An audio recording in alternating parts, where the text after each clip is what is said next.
Hey guys, it's Amber with eTrailer.com. Today we're going to talk about RV batteries.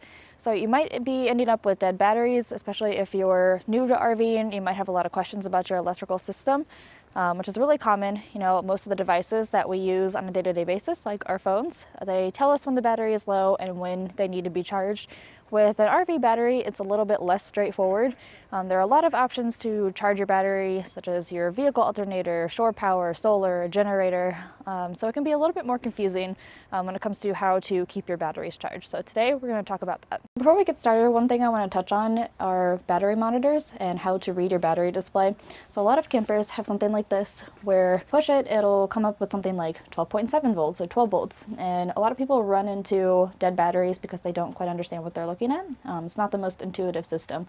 So a 12 volt battery, if it says 12 volts on your display, that's not 100%. That's a very common misconception, but you actually want to be at around 12.6, 12.7 volts, and that's going to be your 100% charge. If it's at 12 volts, you're actually only about 50% charged, and if it's under that, you're kind of entering the danger zone there. These battery monitor displays that come stock aren't usually the most intuitive or helpful, so if you want more information about your battery and how to read it, you can consider a battery monitor system that's going to give you a percentage and give you more information. It's a little bit easier to read.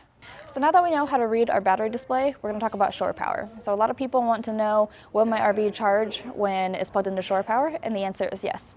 So the way that that works is there's going to be AC power coming from your power pedestal at the campsite, and it's going to transfer to your RV and power your AC appliances. And the rest of that power is going to run through your converter and charge your batteries, which are DC power, and that's going to run all your DC appliances off there. We do have a video about the intricacies of your RV electrical system, so if you want to know more about that, you can check out that video as well. So a lot of people ask, what about the standard outlets that I have at home? And yes, you can charge your RV that way. It's going to work just the same way as if you plug into a power pedestal at a campsite. You're going to need an adapter to plug in. And if you're at home, you can plug your RV into that. It's going to charge at a slower rate and at lower power, so you're not going to be able to run all your appliances the way you would at a campground. But you can keep your battery topped off. And if you end up putting your RV in storage for the winter, you can take your battery out, put it on a charger, plug it in at home, and that's going to charge and maintain your battery all winter long as well. So another option that you have is charging your RV through your vehicle 7-way. Just like a vehicle is going to charge its own battery while you're driving, it can also be used to charge an RV battery while driving.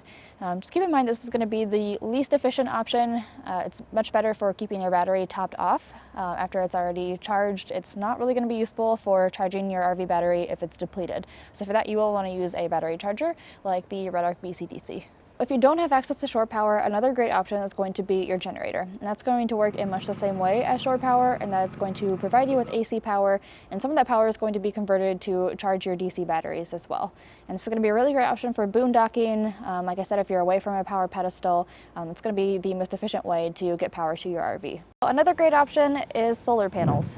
Solar power is going to convert the sun's energy into DC power for your batteries. We have a solar panel here that's connected to our battery. Obviously this one's too small to really do anything for a full-size RV or camper. It's great for this little trailer. We do have plenty of kits available for RVs and campers if that's something you're interested in. It's going to be a great option if you're away from shore power, or if you don't feel like running a generator and you just want that quiet, constant energy, or if your trailer is in storage. Well guys, I hope this helped you understand how to charge your RV batteries, and if there's anything that we didn't touch on or that you have questions about, feel free to leave them in the comments below. We are only a click or a call away, and we'll see you next time. If you guys like that content and want to check out our next video, go ahead and click this button over here. If you'd like to subscribe and check out the videos by our other teams here at eTrailer, go ahead and click this button over here. And if you want to just keep learning more about this topic, go ahead and check out our playlist over here.